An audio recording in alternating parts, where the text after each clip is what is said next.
नमस्कार साथियों, कैसे हैं आप सभी। आशा करता हूँ आप सभी बहुत अच्छे होंगे, शानदार होंगे और आप अपने बिहार बोर्ड की परीक्षा की तैयारी काफ़ी अच्छी तरीके से कर रहे होंगे। साथियों, आज हम लोग Bihar board class 10th history यानी कि इतिहास के चैप्टर 3 हिंद चीन में राष्ट्रवादी आंदोलन पाठ के ऑब्जेक्टिव प्रश्नों की चर्चा करने वाले हैं। तो आप लोग वीडियो में शुरू से लेकर के अंत तक अवश्य बने रहिएगा, चूँकि इस चैप्टर से बहुत ही अत्यधिक प्रश्न आपकी परीक्षा में पूछे जाते हैं। पहला प्रश्न है, हिंद चीन पहुंचने वाले प्रथम व्यापारी कौन था। हिंद चीन पहुंचने वाला प्रथम व्यापारी कौन था। ऑप्शन ए है ब्रितानी, ऑप्शन बी है फ्रांसीसी, ऑप्शन सी पुर्तगाली या ऑप्शन डी है डच। तो देखिए, हिंद चीन पहुंचने वाला जो प्रथम व्यापारी था वो कौन था, पुर्तगाली था। ठीक है, option C is the right answer.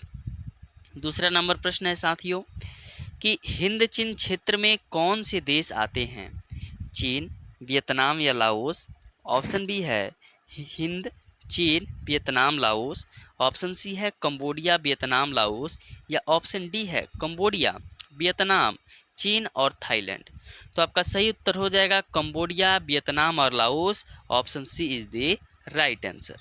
चलिए साथियों, हमने पिछले क्लास में सेकंड चैप्टर के ऑब्जेक्टिव प्रश्नों का चर्चा किया था और हम एक प्रश्न वहां पे छोड़े थे और बताए थे कि आप कमेंट बॉक्स में अवश्य बताइएगा। चलिए उसके उत्तर को जान लेते हैं। तो प्रश्न यह था कि भूमि, शांति और रोटी यह 3 नारे किसने दिए हैं। तो इसका सही उत्तर हो जाएगा व्लादिमीर लेनिन, यानी option C is the right answer. आइए हम फिर तीसरे चैप्टर की तरफ बढ़ते हैं और तीसरा प्रश्न है कि हिंद चीन में बसने वाले फ्रांसीसी क्या कहे जाते थे। क्या फ्रांसीसी ही कहे जाते थे। ऑप्शन बी है शासक वर्ग कहे जाते थे, ऑप्शन सी कोलोन या ऑप्शन डी जनरल। इसका सही उत्तर कोलोन हो जाएगा। हिंद चीन में बसने वाले फ्रांसीसी को क्या कहते थे, कोलोन। चौथा नंबर प्रश्न है, वियतनामी कम्युनिस्ट पार्टी का संस्थापक कौन था। ऑप्शन ए हो ची मिन, ऑप्शन बी हुइस फूसो, ऑप्शन सी है राजा फुनसे या ऑप्शन डी है न्यूजेन आह। बताइए, वियतनामी कम्युनिस्ट पार्टी का संस्थापक कौन था। तो वह इसका सही उत्तर हो जाएगा हो ची मिन। Option A is the right answer. 5 number प्रश्न है कि वियतनाम में लोकतांत्रिक गणराज्य की स्थापना किस वर्ष हुई थी। बताइए साथियों कि वियतनाम में लोकतांत्रिक गणराज्य की स्थापना किस वर्ष हुई थी। क्या 1925 में हुई थी, 1930 में हुई थी, 1940 में हुई थी या 1945 में हुई थी। तो 1945 ऑप्शन डी आपका क्या हो जाएगा, सही उत्तर। चलिए अब 6 नंबर प्रश्न की तरफ बढ़ते हैं और 6वां प्रश्न है कि वियतनाम में ईसाईयत के विरुद्ध कौन सा विद्रोह हुआ था। बताइए कि वियतनाम में ईसाईयत के विरुद्ध कौन सा विद्रोह हुआ था। स्कॉलर्स रिवोल्ट, हुआ विद्रोह तो नहीं होगा, किसान विद्रोह भी नहीं होगा। इसका सही उत्तर हो जाएगा option A scholars revolt. 6 number प्रश्न का उत्तर हो जाएगा ऑप्शन ए। 7 नंबर प्रश्न है, वियतनाम में टोकिन फ्री स्कूल की स्थापना कब हुई थी। वियतनाम में टोकिन फ्री स्कूल की स्थापना कब हुई थी। तो 1911 नहीं होगा, 1910 भी नहीं होगा, 1908 में भी नहीं हुआ था, लेकिन 1907 में टोकिन फ्री स्कूल की स्थापना वियतनाम में हुई थी, इसलिए इसका भी ऑप्शन ए आपका सही उत्तर हो जाएगा। 8 नंबर प्रश्न है कि द्वितीय विश्व युद्ध के पूर्व वियतनाम किस देश का हिस्सा था। ठीक है, द्वितीय जब विश्व युद्ध हुआ था उसके पहले वियतनाम किस देश का हिस्सा था। क्या यह हिंद चीन का हिस्सा था, फ्रांस का हिस्सा था, चीन का हिस्सा था, फ्रांस का हिस्सा था या जापान का हिस्सा था। तो द्वितीय विश्व युद्ध के पहले जो वियतनाम था ना, वह किसका हिस्सा हुआ करता था, हिंद चीन का हिस्सा हुआ करता था। Option A is the right answer. 9 number प्रश्न है साथियों कि उत्तरी और दक्षिणी वियतनाम का एकीकरण कब हुआ। 1970 में हुआ था, 1972 में हुआ था, 1975 या 1977। तो आपका सही उत्तर हो जाएगा ऑप्शन सी 1975 में उत्तरी और दक्षिणी वियतनाम का एकीकरण हुआ था। चलिए अगले प्रश्न की तरफ बढ़ते हैं और अगला प्रश्न है कि 10 नंबर कि किसी समझौते ने पूरे वियतनाम को दो हिस्सों में बांट दिया। बताइए किस समझौते ने पूरे वियतनाम को दो हिस्से में बांट दिया था? क्या हनोई समझौता हुआ था, जेनेवा समझौता हुआ था, या लाओस समझौता हुआ था, या इनमें से कोई नहीं? तो एक समझौता हुआ था जेनेवा समझौता और इसने वियतनाम को कितने हिस्सों में बांटा? दो हिस्सों में, इसलिए option B is the right answer. 11 number प्रश्न है कि मार्च 1946 ईस्वी में फ्रांस और वियतनाम में कौन सा समझौता हुआ था? हनोई समझौता, जेनेवा समझौता, लाओस समझौता, या इनमें से कोई नहीं? तो मार्च 1946 में फ्रांस और वियतनाम के बीच, फ्रांस और वियतनाम में कौन सा समझौता हुआ था? हनोई समझौता। Option A is the right answer. 12 number प्रश्न काफ़ी महत्वपूर्ण प्रश्न है साथियों कि एकीकृत वियतनाम की स्थापना किस वर्ष हुई है? एकीकृत वियतनाम की स्थापना किस वर्ष हुई है?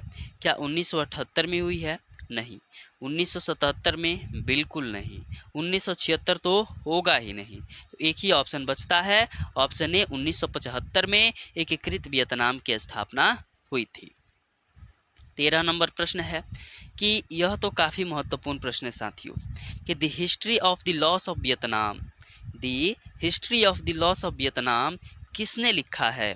बायोडाई ने, हो ची मिन्ह ने, फान बोई ने, या कुआंग दे ने? बताइए 13 नंबर प्रश्न का उत्तर क्या होगा? तो फान बोई चाउ जो थे, एक व्यक्ति थे फान बोई चाउ, उन्होंने क्या किया था? The history of the loss of Vietnam नामक एक पुस्तक लिखा था फान बोई चाउ ने। 14 नंबर प्रश्न है कि वियतनाम की स्थापना किसने की थी? बायोडाई ने, ऑप्शन बी है हो ची मिन ने, ऑप्शन सी है फान बोई ने, या ऑप्शन डी है कुआंग दे ने? बताइए वियतनाम की स्थापना किसने की थी? तो वियतनाम की स्थापना हो ची मिन ने की थी। Option B is the right answer. 15 number प्रश्न, हुआ हुआ आंदोलन, यह भी काफ़ी शानदार प्रश्न है कि हुआ हुआ आंदोलन कब चलाया गया था? बताइए 15 नंबर जो प्रश्न है हुआ हुआ आंदोलन, वह तो आपको ऐसे ही याद होगा, कब चलाया गया था बड़े भैया? 1939 में। Option A is the right answer. 16 number प्रश्न है कि हो ची मिन का शाब्दिक अर्थ है मसीहा, पथ प्रदर्शक, क्रांतिकारी, इनमें से कोई नहीं? बताइए हो ची मिन का शाब्दिक अर्थ क्या है? तो पथ प्रदर्शक है। Option B is the right answer. 17 number प्रश्न है साथियों कि जिनेवा समझौता कब हुआ था? यह भी काफ़ी शानदार प्रश्न कि जिनेवा समझौता कब हुआ था? 1946, 1947, 1954, या 1955? तो 17 नंबर प्रश्न का उत्तर हो जाएगा 1954, यानी कि option C is the right answer. 18 number प्रश्न है माई ली गांव का हत्याकांड का जिम्मेवार या जिम्मेदार कौन सा देश था? चीन था, वियतनाम था, जापान था, या अमेरिका था? तो इसका जिम्मेदार कौन सा देश था? अमेरिका। आपका ऑप्शन डी सही उत्तर हो जाएगा। आइए 19 नंबर प्रश्न पर बढ़ते हैं और 19 नंबर प्रश्न है कि माइली गांव का हत्याकांड किस घटना से, किस माइली गांव का हत्याकांड की घटना कहाँ हुई थी? चीन में, दक्षिणी वियतनाम में, जापान में, या अमेरिका में? बताइए कि माइली गांव का जो हत्याकांड है वो अमेरिका के द्वारा करवाया गया था। कहाँ पे? दक्षिणी वियतनाम में। Option B is the right answer. 20 number प्रश्न है साथियों कि माइली गांव का हत्याकांड की घटना कब हुई थी? देखिए यह प्रश्न इस बार की परीक्षा में बन सकता है माइली गांव से, तो आप लोग इसको अवश्य याद रखिएगा क्योंकि यहाँ काफ़ी महत्वपूर्ण प्रश्न है। माइली गांव का हत्याकांड की घटना जो है वह किस वर्ष हुई थी? तो 20 नंबर प्रश्न का उत्तर बताइए। क्या 1964, 1966, 1968, या 1970? 1968 आपका क्या हो जाएगा? सही उत्तर हो जाएगा। 21 नंबर प्रश्न कि अंकोर रावत का मंदिर कहाँ स्थित है? अंकोर रावत का मंदिर जो है वह कहाँ स्थित है? वियतनाम में, थाईलैंड में, लाओस में या कंबोडिया में, तो बच्चा बच्चा जानता है भैया कि अंकोर वाट का जो मंदिर है भगवान विष्णु का, वह कहाँ पे है जी? कंबोडिया में। कहाँ पे? Cambodia. Option D is the right answer. अगला ही प्रश्न आ गया साथियों 22 नंबर कि अंकोर वाट में किस हिंदू देवता का मंदिर है? विष्णु, ब्रह्मा, शिव या इंद्र? तो आपको अभी बताए अंकुर आवट में भगवान विष्णु का क्या है जी? बहुत विशाल मंदिर है। चलिए 23 नंबर प्रश्न, कंपूचिया का पुराना नाम क्या है? कंपूचिया का पुराना नाम क्या है यह बताइए। वियतनाम, थाईलैंड, लाओस या कंबोडिया? तो कंपूचिया का पुराना नाम कंबोडिया ही है। 24 नंबर प्रश्न, कंबोडिया की राजधानी कहाँ है? हनोई, नामपेन, बैंकॉक या ओटावा? बताइए कंबोडिया की राजधानी कहाँ है? तो Phnom Penh. Option B is the right answer. 25 number प्रश्न, हिंद चीन के कोलोन कौन थे? हिंद चीन के कोलोन कौन थे? क्या फ्रांस के राजा थे, वियतनाम के राजा थे, अमेरिकी शासक थे या वियतनाम में रहने वाले फ्रांसीसी नागरिक? तो वियतनाम में रहने वाले जो फ्रांसीसी नागरिक थे उन्हें क्या कहते थे? Clone. Option D is the right answer. 26 number प्रश्न है कि कन्फ्यूशियस कौन था? एक लेखक, एक चीनी विचारक, क्रांतिकारी नेता या वियतनाम का नेता? बताइए कन्फ्यूशियस कौन था? तो यह एक चीनी विचारक था। Option B is the right answer. देखिए साथियों, हम आपका समय का महत्व तो समझते हैं, इसलिए बहुत ही कम समय में हम लोग अत्यधिक ऑब्जेक्टिव प्रश्नों की चर्चा करते हैं। ठीक है, तो अगर आपको यह वीडियो अच्छी लग रही हो तो अपने दोस्तों के साथ अवश्य साझा कर दीजिएगा। 27 नंबर प्रश्न है, लाओस और कंबोडिया में कब साम्यवादी दल की सरकार कायम हुई? 1970, 1972, 1973 या 1975? बताइए लाओस और कंबोडिया में कब साम्यवादी दल की सरकार कायम हुई थी? तो 1975 में। Option D is the right answer. 28 number प्रश्न है कि इंडो चाइना किस देश का उपनिवेश था? इंडो चाइना जो है वह किस देश का उपनिवेश था?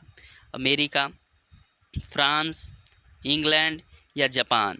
तो 28 नंबर प्रश्न का उत्तर हो जाएगा France. Option B is the right answer. 29 number प्रश्न है कि फ्रेंच इंडो चाइना की स्थापना किस वर्ष हुई है? 1805, 1883, 1887 या 1889? बताइए फ्रेंच इंडो चाइना की जो स्थापना है वह किस वर्ष हुई है? तो 1887 में। Option C is the right answer. चलिए बिल्कुल शानदार शानदार अगला प्रश्न है कि जापान ने रूस को कब हराया था? देखिए छोटे देश जापान ने बड़े देश रूस को हराया, कब हराया था? क्या 1905 में, 1983, 1906 या 1902? तो यह घटना है कब की जी? 1905 की। ऑप्शन ए इज दी क्या हो जाएगा? Right answer. हनोई समझौता कब हुआ था? बताइए हनोई समझौता कब हुआ था? तो हनोई समझौता हुआ था 1946 में। Option B is the right answer.